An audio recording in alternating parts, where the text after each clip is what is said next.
Hello, my friends, Evolutionary Energy Arts family. Hello, good. Sorry. Good day, good morning, good evening. It's been a long one for us. It has, yeah. Yeah, last night was, well, for one, we were doing a fast. Yeah. And so, that could make you a little hyper, believe it or not. But then last night, we kept hearing airplanes. There was airplane after airplane, and we're not in the flight path. When I look at like Flight Tracker, usually it doesn't really show much. It might show one plane within maybe 30 miles of where we are. But it was just one after another after another. And, I did get to see a couple. I go rushing and taking a look outside. It just was unusual. And then I was just starting to get to sleep, and all of a sudden there was a flash. And then well, actually, I should take it back. There was a boom and then a flash. And that was weird because, like, if it's lightning, you get the flash and then a boom. So I don't know what that was, but my senses were telling me that it might have been like a meteor or something. It was weird because it was not lightning. It definitely wasn't lightning. It wasn't really storming or anything like that. And it didn't feel like it. It felt more like I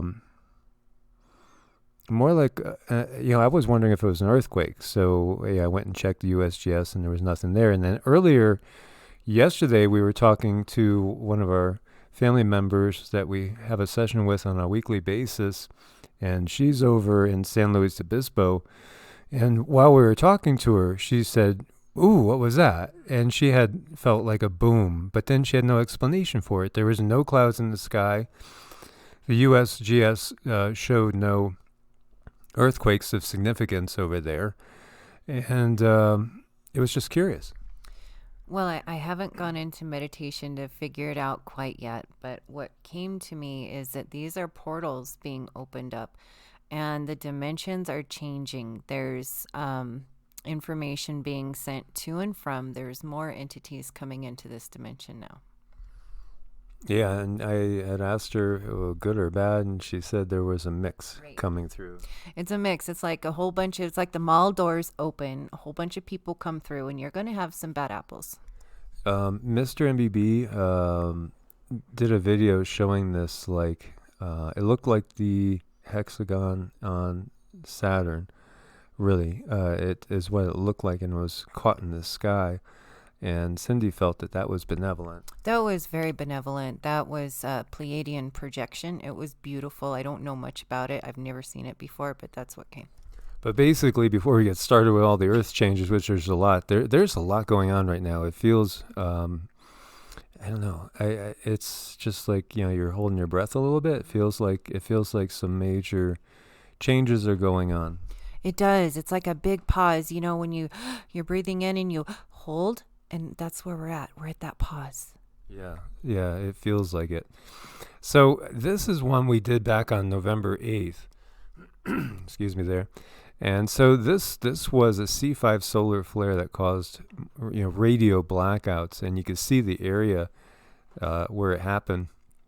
And we know the sun's starting to wake up now. Things are definitely shifting. I think we're definitely in a place now where we will start to see some other types of blackouts and perhaps some bigger power outages to the grid. Solar flare hurls plasma bomb causing shortwave radio blackout in eastern Australia and all of New Zealand. So, yeah, the young solar cycle 25 has started pretty explosively after sunspot 2781 beginning of the month. Sunspot AR 2785 exploded on November 23rd. At 2335 UTC, producing a C4 class solar flare, and the solar blast hurled 250,000 kilometer long plume of plasma across the sun, as you can see down here. And UV radiation from the flare hit Earth, causing a shortwave radio blackout, which is frequencies mainly below 10 megahertz over the South Pacific, including East Australia and all of New Zealand. So we could see the area. Look at that. I mean, this is like a huge part of the Pacific, as we can see. And so I just wanted to show you what we had before. This is just basically a little bit more towards the east, as there's some sort of jet going overhead. I sense that they were like military planes too, is what it felt like, and we were getting that impression.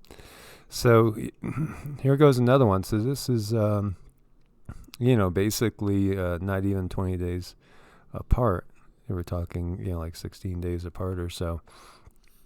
And meanwhile, 3 of the biggest sunspots of the young solar cycle 25, AR 2783, 2785, and 2786, are either facing Earth or turning in our direction.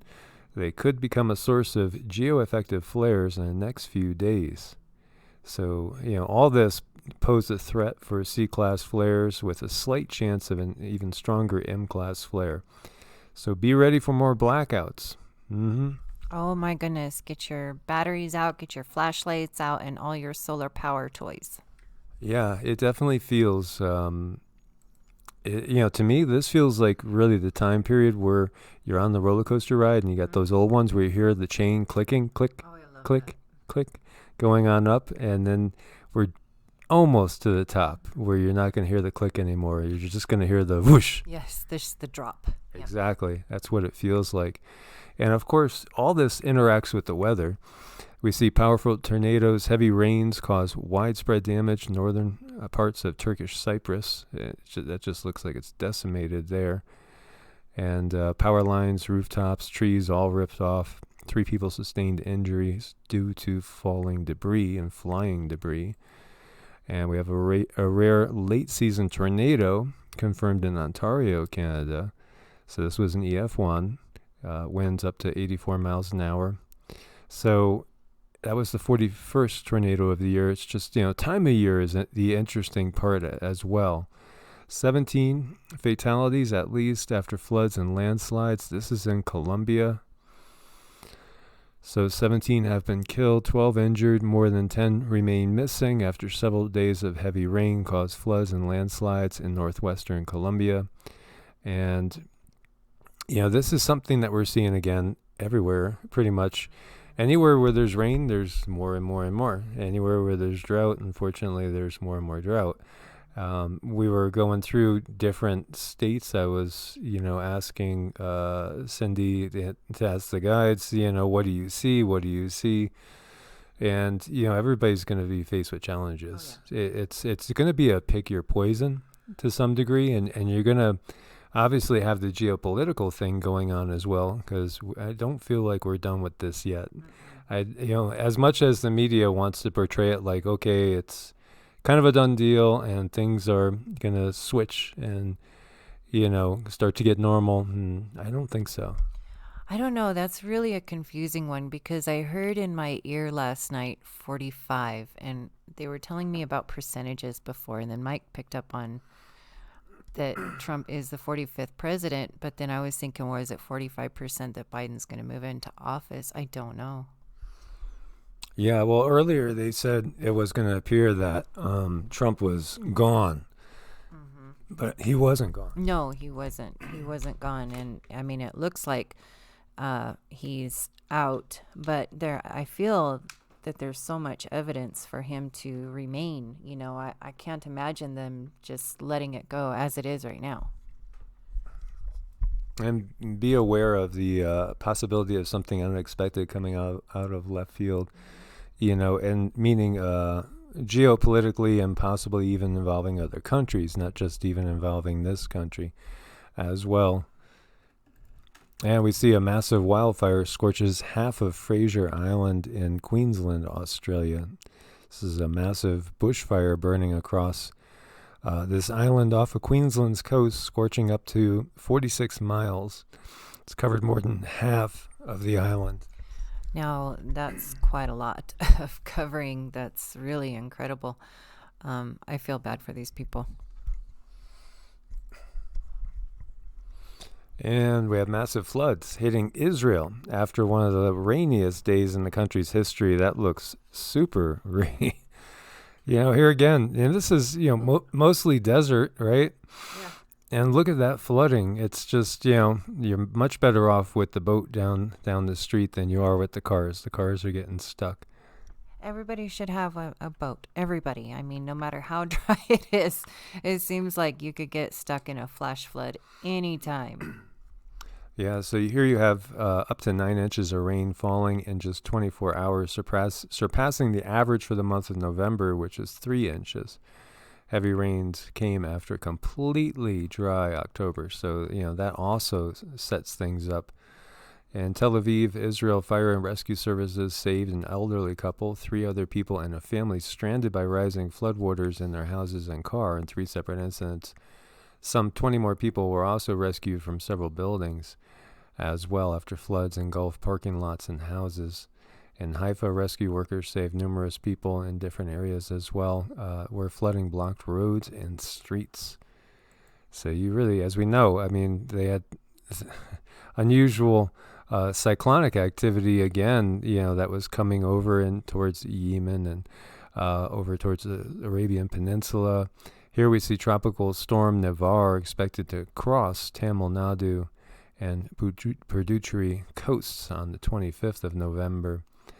And this one formed in Bay of Bengal on November 24th, prompting the Indian Meteorological Department to issue cyclone warnings for those coasts as well as Sri Lanka.